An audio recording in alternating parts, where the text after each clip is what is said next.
What's up, everybody? Brian Peacock back once again. Epic Outdoor Adventures. I'm gonna make a fishing rod holder for my Suburban. I have a Chevy Suburban, and I'm gonna make a fishing rod holder for the inside of my Suburban, so it's not up top on the outside. All right, those rod lockers that go on top of the vehicles are really cool and they're really nice, but they're also really expensive. A 2-rod holder is like $500. A 4-rod holder is like $700 or more, depending on the brand and the paint color and all that stuff. So I have a big enough vehicle that I can fit all my rods in the car, fully put together, ready to go, fully rigged up. All I have to do is get to the river, put on waders, grab my rod out of the back of the truck, and I'm hitting the water. I don't have to set up my rods. I don't have to put them together, tie on anything. It's all tied up. All right, so but the thing is that they lay down in the back and they bend over the seat, and my kids hit them and this and that. So I want to get them up near the roof. So I'm going to make some holders here. So what I have some pine.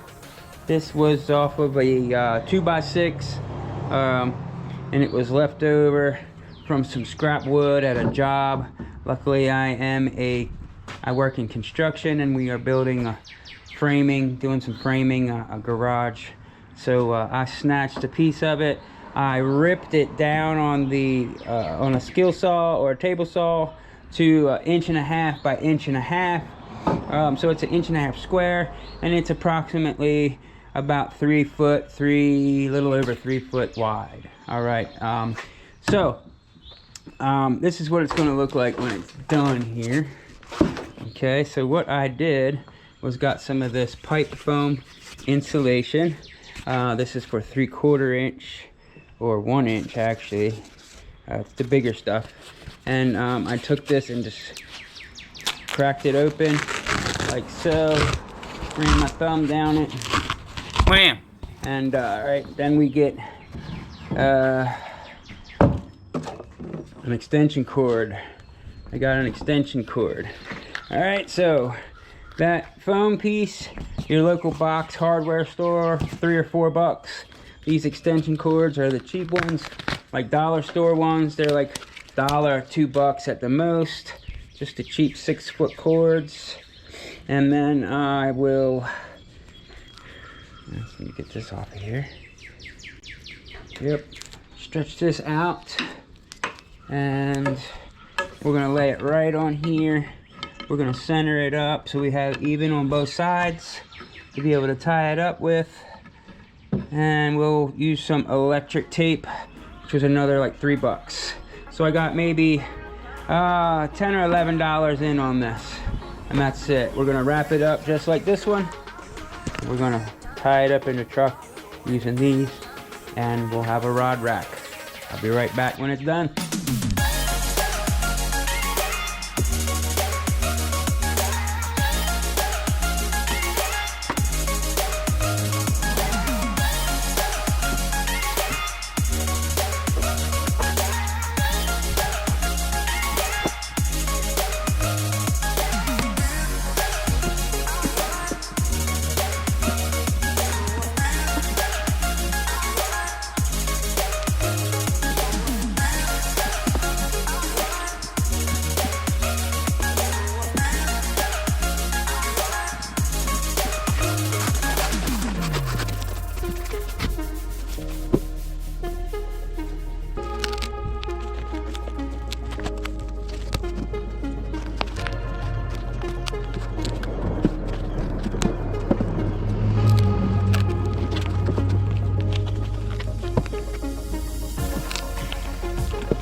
Alright guys, here we go.